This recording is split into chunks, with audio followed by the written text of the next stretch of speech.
Welcome to Combat Sports Talk, a podcast dedicated to UFC and Bellator discussion, the MMA community, and combat sports in general. I'm your host, Ryan Smith, and joining me this week from a secret, undisclosed location is the man with the keys to victory, John Keys.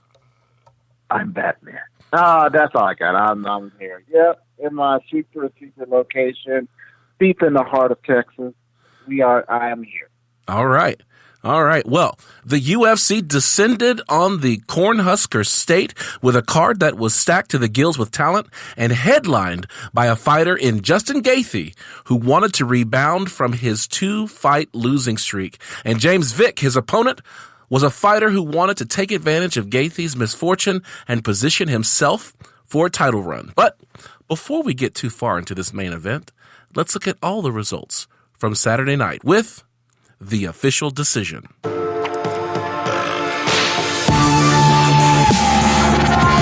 official decision.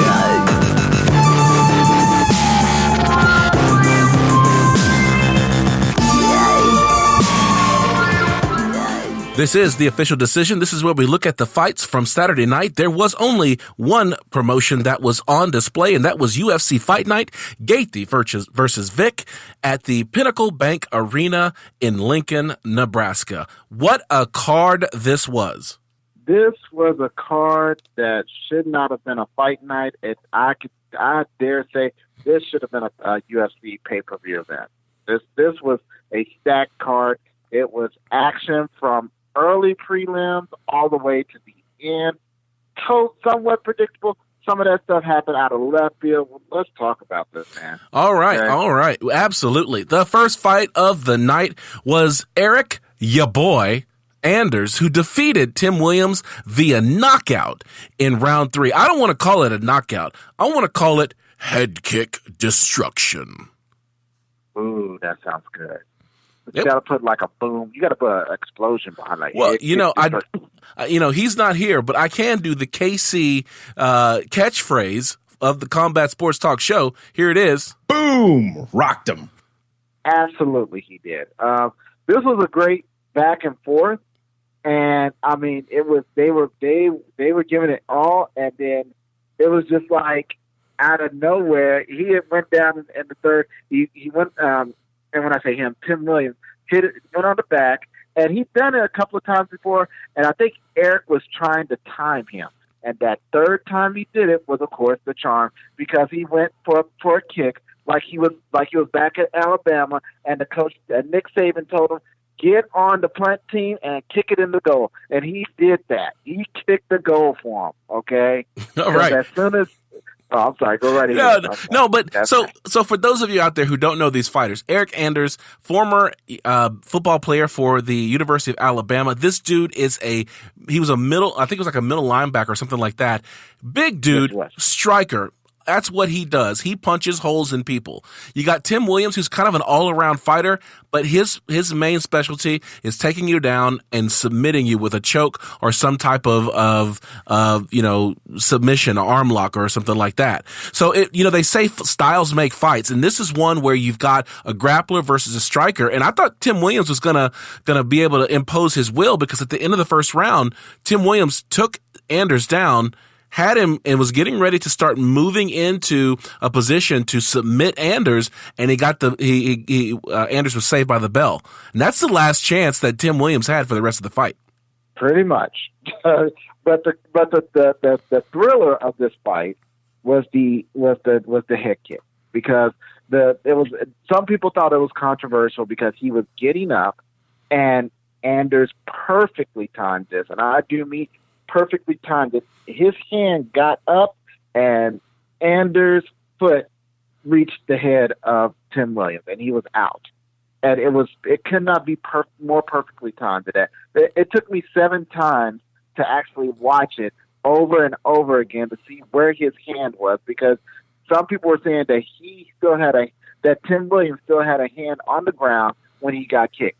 No, he did not. His hand literally lifted up the moment he got kicked in the head. It was spectacular. I want that could be KO. That could be KO of the year. right there. Yeah, it very well could timing. be. It very well could be. And that's the thing is that the hand made the difference. There is a rule in the UFC called a downed opponent. And if the opponent has a knee or one hand on the ground, you cannot kick them in the head.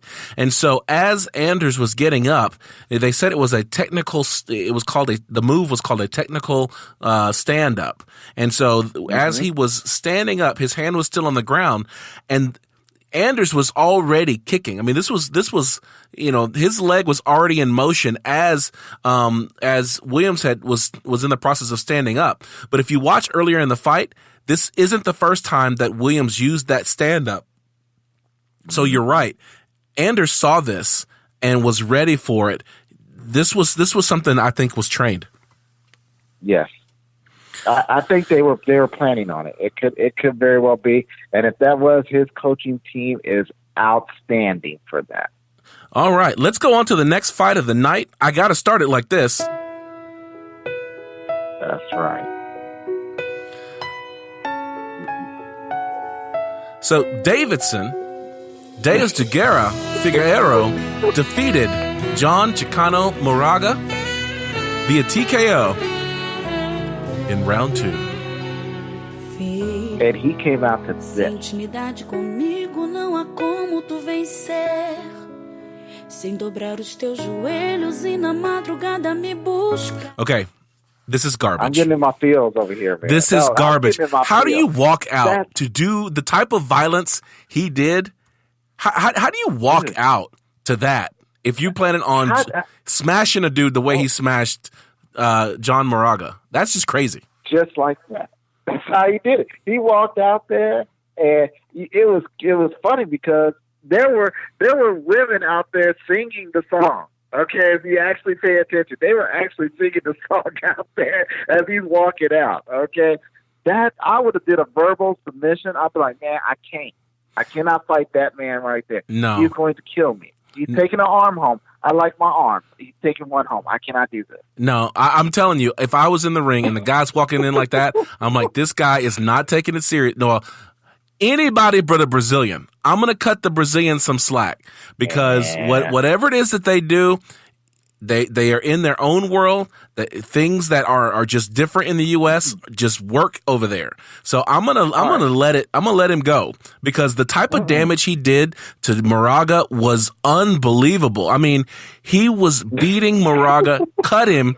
Moraga scrambled up to his feet, was throwing bombs, and he was just like he was like Samba and out of the way. I mean, it was like it was like, oh, I'm gonna Samba out of the way of this and Samba out of the way of that punch, and then blam. Dropped Moraga and finished him off. It was impressive. This is the first time I'd ever seen him fight, and the way that he, executed his strategy in the ring was impressive against somebody in a number 6 ranked Moraga. I mean, Figueroa was ranked number 14. Moraga's number 6. Yeah. This should have been academic. This should have been on paper. This should have been a blowout. It was not. But apparently there was talk that, well, if you looked at the weigh-in, they were mouthing at each other. And then they said that even after the weigh-ins, they were still trying to go at each other in the back. So apparently somebody said something about their mama, and somebody got ran on. Okay, somebody got mugged in the ring, and they got their jewels ran. Well, so, I mean, Yeah, it wasn't somebody. It was John Moraga he's the one that got mugged. He's the one that got bloodied. He got ran for what he had and, got left in the ring for it. All right. So, yeah, I mean, and that's the anger beat. I mean, because those punches were not done with, I respect you, I'm going to give you everything I got. No, they were ran like, you ever talk about my mama, my sister, my daughter, or any female in my family again, this is what you're going to get. Now, just for the record, we don't know exactly what was said, but we can imagine what was said based upon the beatdown that was suffered in the octagon on Saturday night. Somebody's grandmama got talked about. That's all. Okay. If you really want to get at somebody, you don't talk about the mama or the sisters or anything. You talk about their grandmama. Okay. Wow. And I guarantee you're gonna get the worst. Okay. Wow. Think about it. Somebody talk about your grandma. You look at you probably thinking about it right now. Like I would mess up somebody. Okay. I would hit somebody with a bat. Okay. Well, speaking about hitting somebody with a bat, Brian Bam Bam Barberina hit Jake Ellenberger. The Juggernaut got stopped. He got stopped in the first round, man. The dude was falling. It was like Jake Ellenberger, so that someone had taken the rug out from under him. Because like when the guy hit him, when Barberina hit him, Jake was like, "Whoop! I'm just gonna lay down right now. I'm not even." I think I saw his soul hit the back of the ring of the octagon there, and then it came back. It snapped back to him. Oh my gosh! Yeah, when you get and I'm not gonna make any more jokes because the dude retired after Jake Ellenberger had an 18-year career fighting in mixed martial arts. This was his last fight. The thing for me though, I want to say he might have won his last fight because I vaguely remember saying Jake Ellenberger needs to hang it up. And I think that it was one of those times where I said he was going to lose, and then he won in dramatic fashion. So I decided not to comment on this one, even though, you can see how there's the new generation of fighters coming into the UFC and the old generation, because Jake Ellenberger used to just drop people it was just crazy. And now he started getting knocked out, maybe win one and then getting knocked out. And this was just one of those. I'm glad he retired. I don't think that there's a life for him in the UFC anymore. Perhaps he can, if he still has that itch, maybe he can get it scratched over at Bellator or some other promotion that's looking for someone who can't cut it in the UFC. I thought once you leave the gloves in the ring, that's it. You're done. You're going to go open up a gym now. You're a teacher there. Yeah. So I mean, if you didn't put, because I know some fighters says I'm through with the UFC, they still keep their gloves on. That means that they're more likely going to fight at Bellator. But no, he left them in the ring, and much respect to him because. I mean, he is one of those rough dogs from the old day. I think he's the last of them. He may be. Years. He may be one of the last. That means he was fighting around about the time of Matt Hughes and Carlos Newton. Yes. Yeah. Yes. I mean, it goes way back. I think he's the last. Yeah, I think he's the last one. Yeah. So talking about other people who probably should hang it up, Cast Iron Courtney Casey defeated Angela Underwhelming Hill via split decision. Man, I refuse to comment on this because I did not see what Angela came to the weigh-ins as, so I'm kind of heartbroken. I'm about to go find a highlight reel of the weigh-in to see what Street Fighter character she came in as. Let me just say, she must have came in as something like Dalzim, because that's the weakest Street Fighter character. No, he is not actually. As a former tournament. Okay, fighter, she came in as Vega. Okay, all right. Now we're just getting personal. Okay, I'll give you the weakest Street Fighter character. Who is this? Who's the weakest Street Fighter character? I did come in as Zangief at one time, I thought. Zangief the wrestler. He's the weakest dude. One. Yeah, look, I will tell you that my friend from high school, you could fight him with Zangief, and all he would do is 360 pile drive. He would get you. You just wouldn't like. We could pick any Street Fighter character we wanted. He would say, "Pick my character. I don't care who you pick," and he would just beat us with that. So that's because he needs to. Yeah, find him. I challenge anybody to Street Fighter. I actually have it set up on my computer over here. Listen, all I gotta say is this: you don't want none of him because you're an Army person. He's an Air Force person, and so it's gonna get way deep and way personal, way too fast, and it's just a Street Fighter game. And it's like beating on your cousin too, because the Air Force used to be the Army Air Corps. That's right. Until like 1940. That's like beating on your cousin. Yeah. So I shout out to my man Ben. That dude is the greatest Street Fighter player I've ever seen. Although I did catch him slipping one day. I did catch him slipping. So I'm gonna tell you this quick story. Okay. So when we were, I'm gonna say he was a sophomore. I think I might have been a freshman. We would go, we were both in debate. And so we would end up going on these different tournaments and things like that. And we would stop off at this mall in Baytown. And we would go to the arcade, and they had the Street Fighter 2 arcade game, the stand-up arcade game there. And we would play. My fighter was Chun-Li, and he was always like Ken or Ryu. And so he would beat me, and he would beat me, and he would beat me, and he would beat me. But I had an aunt who lived in Baytown. And so we went to visit my aunt one day, and we all went to the mall, and I was like, I have this $10 bill.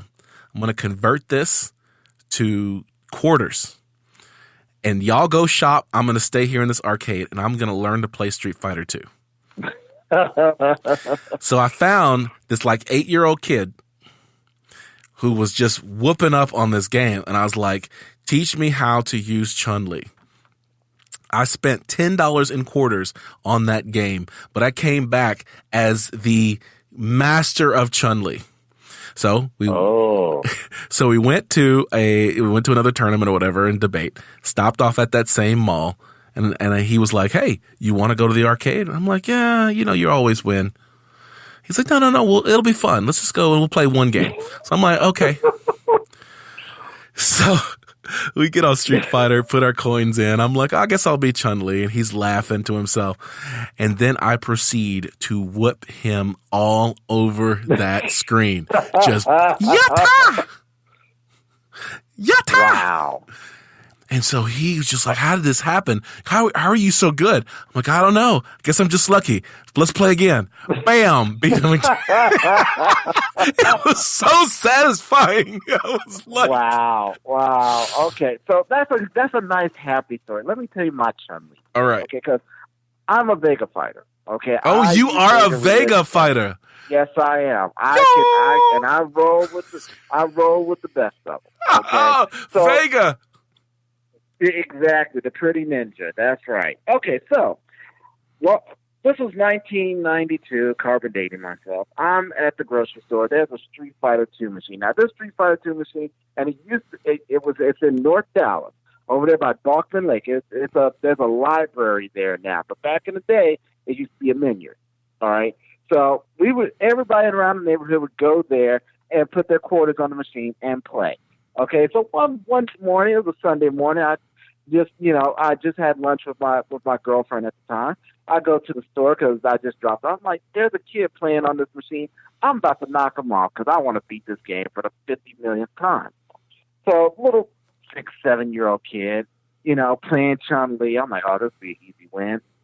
I put it in there, and this was before we realized there's a glitch with Chun-Li. Okay, and Vega.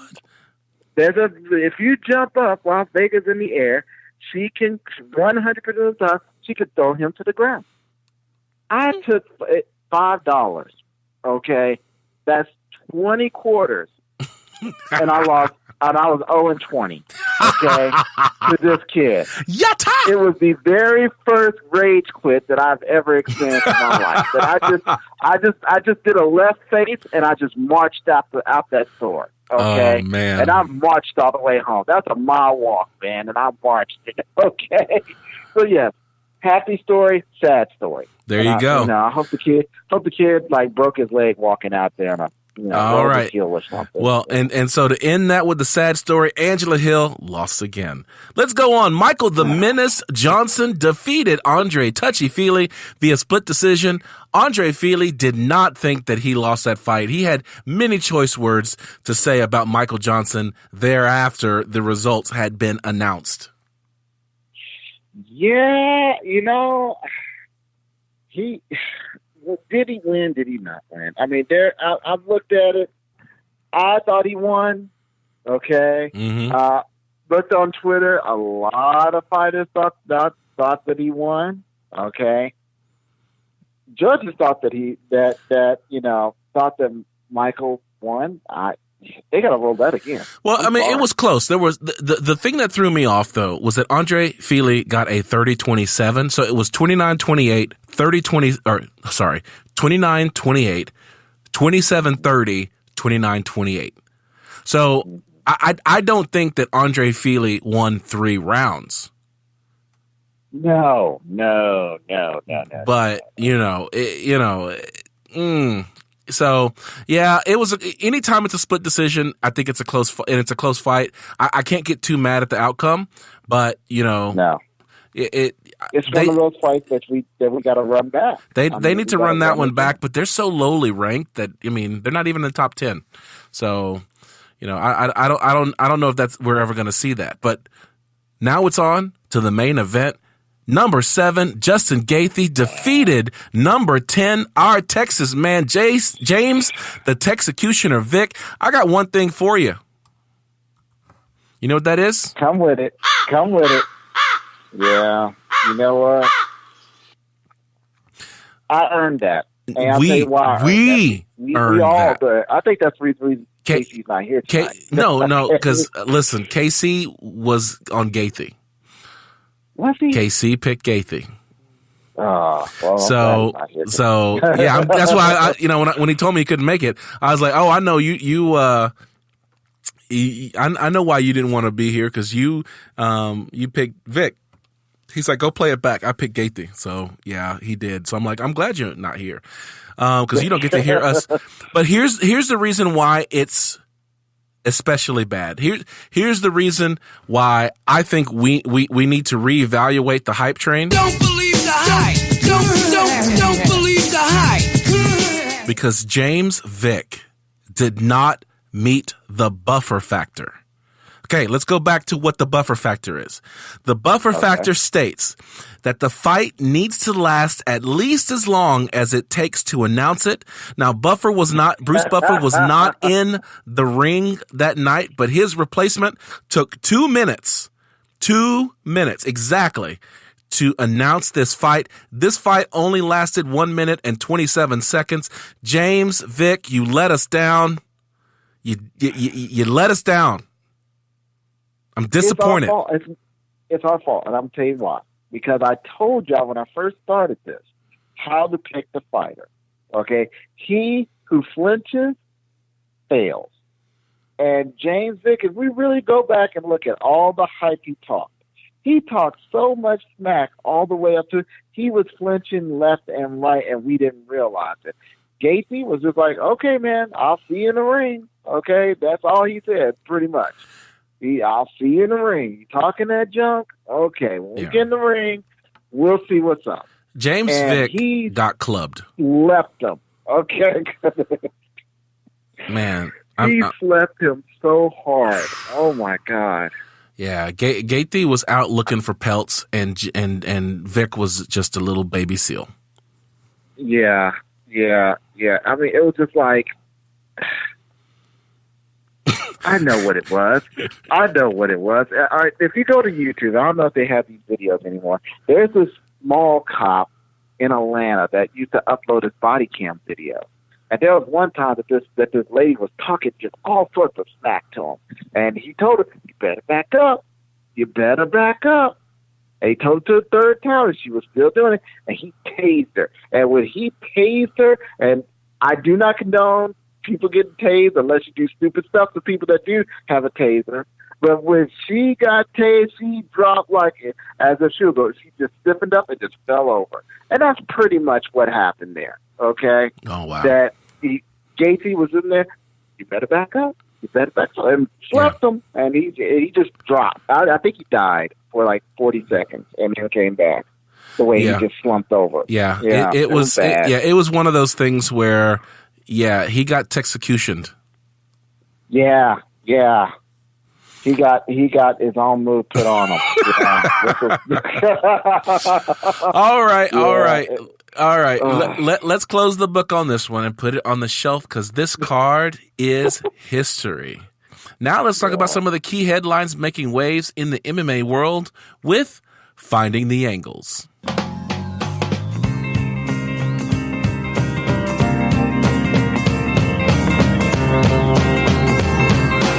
Finding the Angles. This is Finding the Angles. This is where we look at the headlines that are making waves in the UFC. I know we just put that book on the shelf, but let's pull that book off because there's one chapter we did not read, and that was the fight of the night that happened in Nebraska. Corey Sandhagen defeated Yuri Alcantara by knockout in round 2. This deserved to be the fight of the night. We should have put it on the official decision, but because it was in the undercard, we didn't give it no love. We're giving it some love here. That's right. There's nothing that deserves a more honorable mention than this fight right here. Okay? Oh, my Just goodness. because of the first minute and a half, okay? Actually, was it 2.5 minutes? I think he has. That was the first I'll minute. let you do that. So Yuri Alcantara, he is a Brazilian jiu-jitsu specialist fighting against Corey Sandhagen, who is just coming out of nowhere. Like, people are like, this guy was picked to be the favorite, but you know, there was nothing that really was telling you that this guy was somebody that you should pay attention to. Well, let me just say, you know, we need to pay attention to this guy.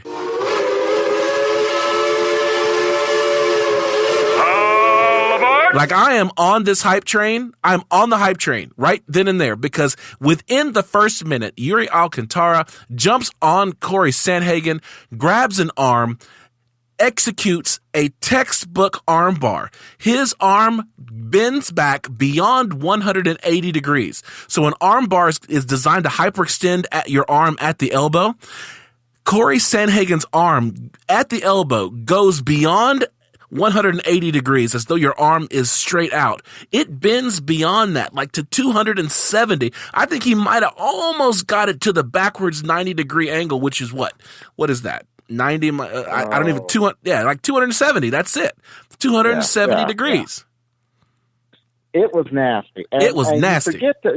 You forget to add in that he had a neck lock. He had like a neck triangle on him when he did this. I mean, when I say he jumped on that, you know, he was jumped on, Sandhagen was jumped on. The dude jumped on Sandhagen like an alien face hugger. I mean, it was quick and it was on it. Okay, he was not letting go. And I mean, he had that arm. He had the arm on it for so deep and so long that he switched the arm because his other arm gapped out. If you actually pay attention, and I mean.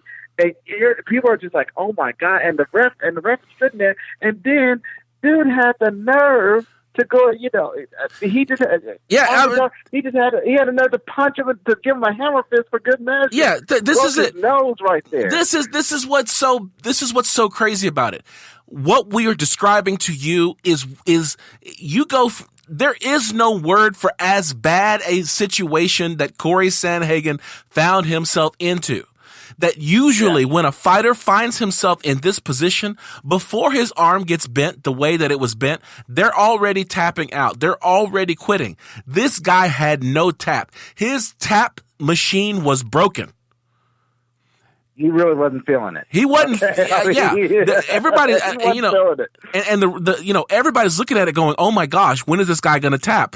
Oh, his arm's going to get." No, it did not give out. And so what happens is that I think Alcantara started to panic because he had, you know, he's like, "Okay, I have done this arm bar 1,000 times in the gym. This is the proper execution of this. He is not tapping. Let me punch him in the face." So he starts punching him in the face while he's twisting his arm. Corey Sandhagen's face just starts to bleed, and he's not tap. He still doesn't tap. What's even crazier? People were tapping for him on the outside. Yes. Okay, it was bad. Okay. They're chanting tap, tap, tap. He would not tap. Instead, he, with his other free arm, used his free arm to disentangle Yuri Alcantara's legs, and he rolled and pulled himself back to a standing position, retrieved his arm, and even though it had been bent 7 ways to Sunday, he still had the flexibility and the wherewithal to start dropping bombs on Alcantara. Exactly. I mean, and they were like, he was mad bomb. Okay, he was mad. I don't know if he was mad that he got caught or mad that, you know, dude almost took his arm home with him. But he got up, he reversed it. He was on top, and he was ready to rock. Oh, and my gosh. It was as if nothing happened to that arm. Bombs were raining down like meteors on Armageddon. I'm just saying. Like, it was, I'm just saying, bombs were raining down like meteors on Armageddon onto Alcantara. He took, they showed the stat. I don't know if you remember seeing the stat. In the first round, Corey Sandhagen landed 75 strikes to Alcantara's 7. And remember, he was on the ground fighting the armbar for the first couple of minutes. Yes. So, he got up and dropped that many. And I want to say probably 70 to 80% of them landed. This is where the fight should have been stopped, because even though Corey Sandhagen had his arm twisted, he didn't tap. He had the opportunity to tap. The fight must continue even though his arm was being dislocated and just wrenched in all different kinds of ways.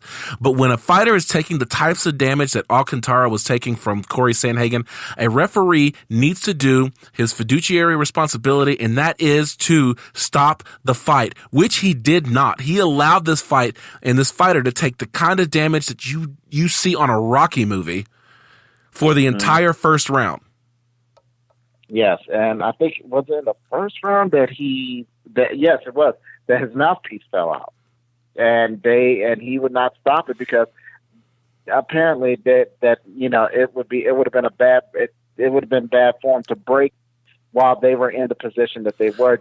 They were still working, and Alcantara's mouthpiece fell out. Yes, and they weren't going. I don't know if they're not allowed to stop. To stop the action for him to put it in, or if it had been poor form. But yeah, they were going at it, and the second round was a continuation of the first, but absolutely just in a little less fashion, and it should have been stopped. I mean, I heard, they gave an explanation, possibly because that Alcantara inflicted so much, and he let that go that he turned when the tables got turned, he was going to give Alcantara the same chance that he gave I'm blank. Sandhagen. I blank on Sandhagen. And it was not. That was a bad. It was a bad call. It was a bad call. At the moment that we saw his arm pretty much pop out of place, he could have stopped it. The moment that Alcantara broke his nose with a hammer fist while it was in a neck lock, he could have stopped that. No, but that's the thing though, is that does not, that does not warrant a stoppage. That his arm twisting back into that position, it's not broken. I mean, it's dislocated, but it's not broken. The guy could tap at any time. If he chooses not to tap, that the fight should keep going. Now, if it's a broken bone, like whenever your guy, Frank Mir, broke that dude, Minotauro's arm, broke Minotauro's arm, you had to stop the fight because you saw it visibly break in a play. Yeah, it wasn't a joint lock. That was actually a break in his bone. In this one, it was at the joint. It was hyperextended, but he wasn't tapping. When he started bleeding, I mean, I guess it was a broken nose, but when he started bleeding, you really can't stop the fight because the fighter is aware, and you could see that he was still actively trying to get out. In this case with Yuri Alcantara, he was taking so many punches, and all he was doing was turtling up. He was just tucking his head in and trying to keep from getting more blows that Corey Sandhagen landed. I need to go back and look at the fight metric on that because I want to say that he probably landed 150 strikes in this fight. So this performance of this referee in not stopping the fight, in not keeping the fighter safe, not protecting the fighter, the Athletic Commission of Nebraska requested that referee be removed and not allowed to referee any more fights that night. That's how bad it was. And you know what? I don't blame him. I think I heard one of them called him like Mario Yamazaki. Well, Mario Yamazaki's pretty bad about it. Yeah, he's bad about it. And I say Herb Dean is bad really about it too, but that. No one wants to talk bad about Herb Dean. No, nobody wants to talk about Herb the Predator Dean. Okay. No. All right. Let's move on. You know what was a year ago? What was a year ago? Conor McGregor versus Floyd Mayweather. We are celebrating the 1-year anniversary of that beatdown. Word. Word. It has been a year. It's been a year already. Yeah. Wow.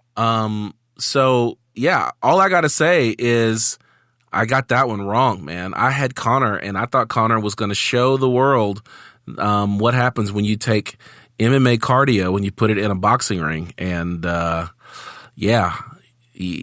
happens is Floyd Mayweather notches another win.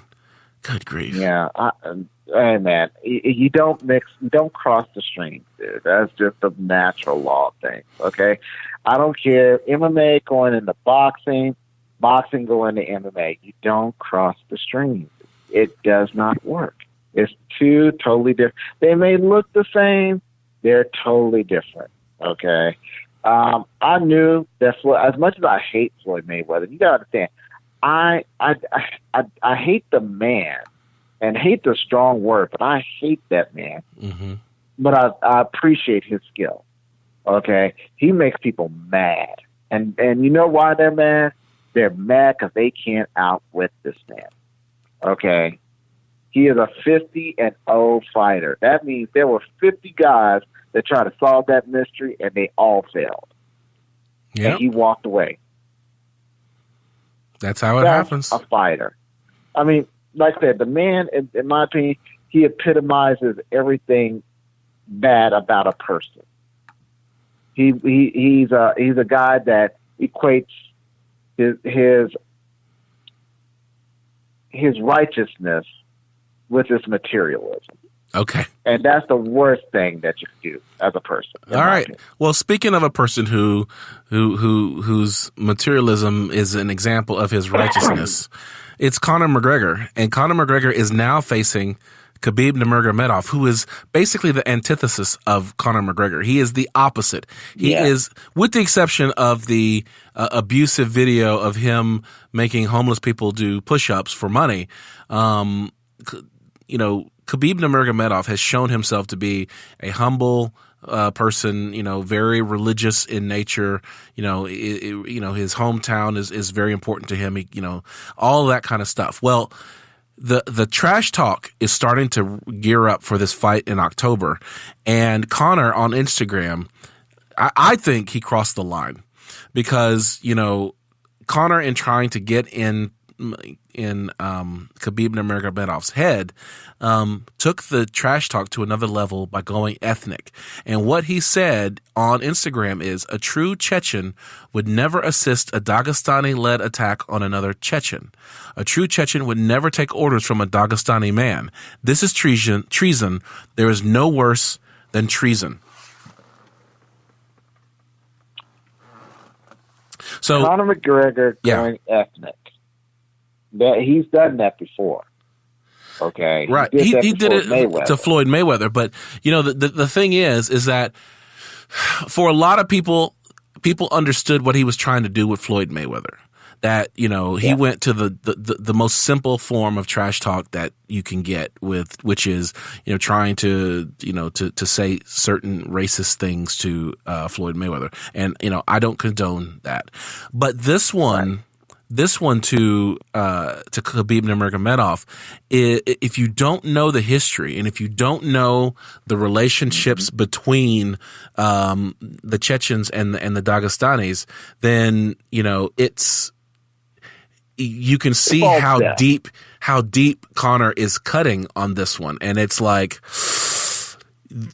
you don't know what you're playing. This is a Pandora's box that you don't want to play with, Conor. This is more than just, haha, we're having fun. This is a sport and I'm trying to make money. These are people's lives. And people could be killed over this. Apparently you didn't look at Khabib's eyes after the attack in New York. Well, that dude is, he the look on his eyes when he'll tell him, just tell me a location and I'll be there. Tell me when. I'll be there. The look in his eyes told the entire story. Conor when he did that, Conor officially went above and beyond his normal game. They're the reason why that it's not happening, that this fight is not happening in London or anywhere else in Europe. Okay? There's a reason why it's happening in Vegas. Not just because Vegas will be a better draw. It's a security thing. Okay, because the look in Khabib's eyes was like, I will come and fight you and kill you. And my boys will cover it up for me.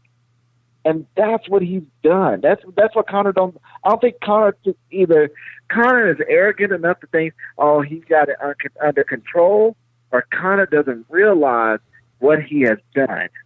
He thinks that he's just looking at a normal fighter. He is not a normal fighter. That man is a gangster. Okay, yep. And when I mean gangster, I don't mean like 21 Savage or Lil Uzi Vert or any of them fools. I mean straight up MC Hammer level gangster. Okay, Yeah. And for people who don't understand, MC Hammer, just because he wore those hammer pants and everything like that, he was the most gangster entertainer that anybody has ever known. Okay, look it up. So all right, I promise you. The big thing about this is that like I am really concerned though that this is going to be, go beyond just the octagon, and what's interesting is that Conor McGregor is going to fight Khabib, and then what started this whole thing, which what got Conor in Brooklyn and got him throwing a dolly through a window of a bus, is the altercation between Khabib and his entourage and Conor's boy Artem Lobov, who is Russian but lives in Ireland now and trains as part of Team McGregor. I believe that Khabib is an honorable enough man, and like I said, that old school gangster, that his beef is with Conor. It's not with Conor's crew. It's with Conor, because if you remember, he went after Artem because Artem was apparently talking smack about Khabib. Right. Not about Khabib's crew or anything like that. He went after Khabib. Khabib went after him personally. Right. Okay. So I think that once they get in the ring, it'll just be Conor and Khabib. They will mash that out, and I think whatever happens after that is gonna be okay. Okay. Those two right there need to smash it out. All right. Let's keep going. You always need a backup plan when the fight gets as big as it is. Conor and Khabib are the biggest fight in town. So guess who got added to UFC 229 as a backup plan? Who is that? El Kukui. Tony Ferguson. He is back. He is back. Now he's on the card facing Anthony Pettis. So that's going to be a win for Tony Ferguson right there. But in the event that Khabib or Conor is unable to fight at championship weight, or they cannot fight or make it to the octagon for any reason, Tony Ferguson is going to get a crack at one of these two jokers. And all I got to say is it's money in the bank. He can fight Khabib. I think he wins that fight, except I would never vote against the Russian, so I'm conflicted.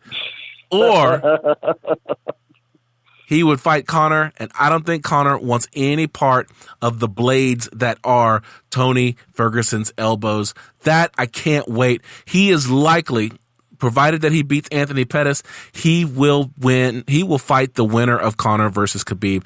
I cannot wait. I agree with you. Well, with if whoever is the winner between Khabib and Conor, Kukui fights. Yes, that's apparent. Yes, him going against Pettis, I believe, is a tune-up fight. Yes, in my opinion, I think I'm not saying that he's going to make short work of Pettis, but more than likely the odds are he will be a winner in that. If he, and God forbid if any one of those two, I don't think the weight is going to be an issue with any one of those two. Something tells me that they're going to come in underweight to just make sure that they do it right so they can get in the ring. Because there is nothing that these two men want, and when I mean these two men, I mean Conor and Khabib want more than to fight each other. So something tells me that the weight's not going to be an issue. I think that's going to be a game-on fight. They're going to have to put security between them at the weigh-in. They're probably going to have to put them in two separate hotels, okay, just to be on the safe side. I would think so, too. Yeah. I would say across town from each other, because they got to keep them separated. All right, that's just how it's going to go. I see what you did there. I think good. Yeah. Got to keep them I separated. carbonated myself. Yeah. Yeah. Hey, talking about someone needs to be separated, Cyborg versus Nunes is actually happening. UFC 232, December 29th. I have been against this fight for so long that I have lost the will to be against it anymore. I am for it. Let's just have it. Let's see what happens when the most feared woman in the world goes hunting for lionesses, because that's what's going to happen. Somebody's going to have a lion pelt on their wall, and that person's name is Chris Cyborg. This is academic. I think she'll have a... Oh, go ahead. Go ahead. No, this is academic. I'm just saying, right here, Mother Nature will take its course. Amanda Nunes make a lion pelt out of a belt. Yep. She's gonna. Would it be? How badass would it be if she came with like a lion pelt for like ring attire? Okay. Well, I mean, what kind of psychological warfare are we playing here? And she comes in with like, what's a good song to come in on? I don't know. It's probably some ballad. Probably Pat Benatar.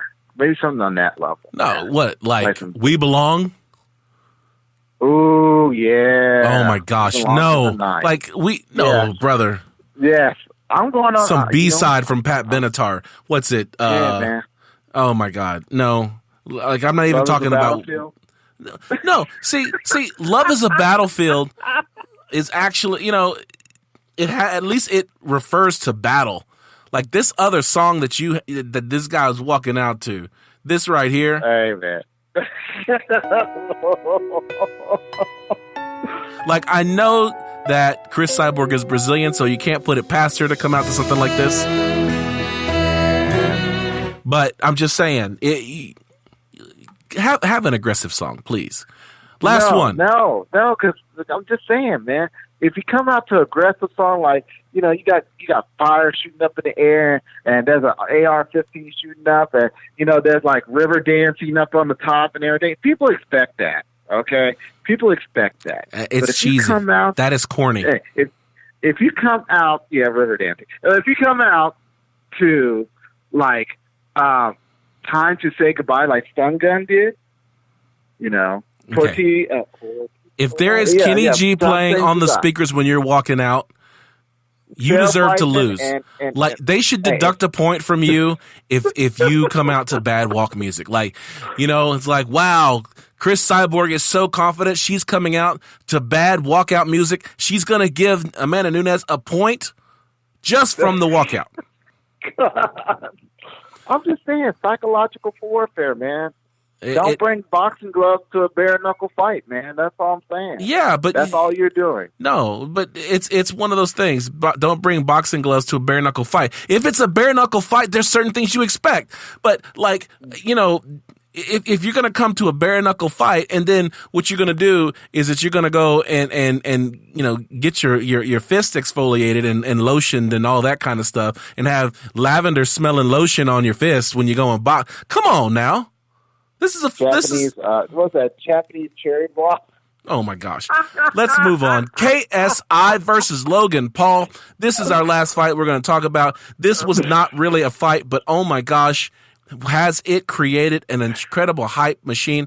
So KSI is a YouTube sensation. He became an amateur boxer, boxed some dude on YouTube, and got this, quote, YouTube championship belt. Logan Paul is also a YouTube guy. He must have wrestled when he was in high school or something like that. He decided he wanted to fight, and he started calling out UFC fighters and MMA fighters, and they're like, kid, sit down. Be humble. Pretty much. So YouTube decided that they were going to get KSI, their YouTube boxing champion, who is an amateur, it's an all amateur boxing, and Logan Paul to fight in 2 YouTube sanctioned fights. These are a pay-per-view fights on YouTube. They fought in Manchester, England, and the fight ended in a majority draw. I watched this fight.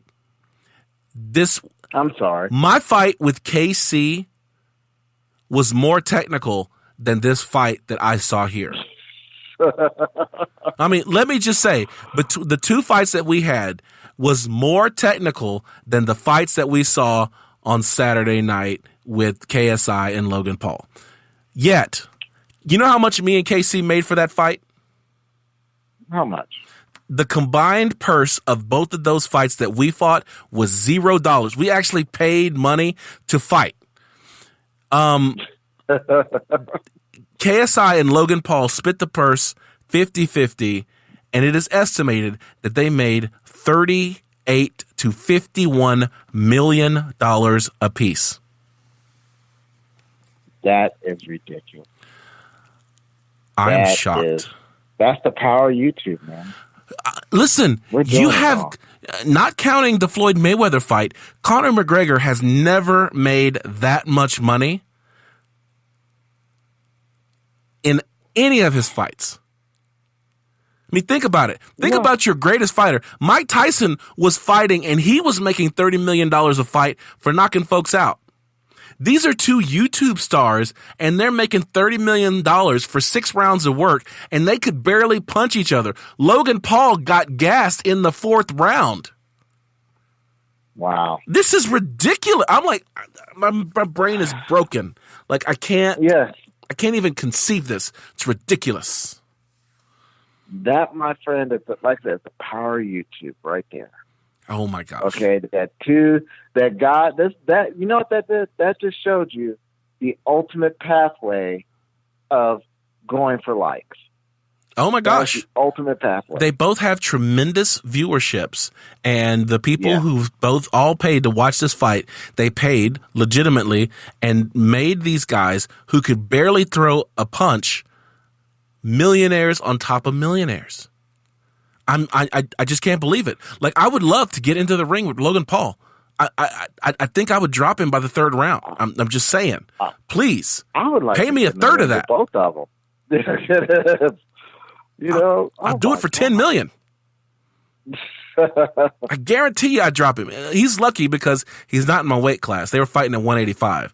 So I'd have to cut off a leg to be able to make that weight. But I just can't believe that they made $38 to $51 million for a fight that they could barely land a punch. Ridiculous. And it's supposed to be a second fight. Yes, right? there's supposed to be a second fight. So this was already set up to be a 2-fight. I don't know why 2-fight, but it was a 2-fight agreement. So one was fought in England, the other one's supposed to be fought in the United States. If they bring the same level of attention that they brought for this fight, these guys in 2 fights could have made $100 million, and Conor had to get beat to death by Floyd Mayweather a year ago to make that kind of money. Yeah. So, but hey, at least there's more respect by getting beat by Floyd Mayweather. Well, yeah, rather than getting beat by a YouTube star. So, anyway, So. Yeah. Let's go on. We got one segment left, and it's going to be a short one, and that is the fight card.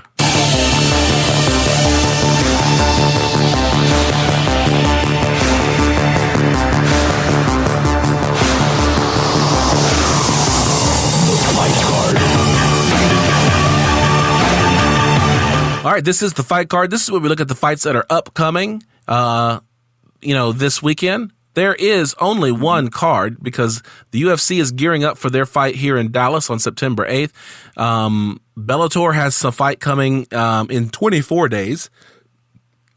So that'd be Bellator 205. So they're not on the docket. So we've got Invicta 31 coming at the Scottish Rite Temple in Kansas City, Missouri.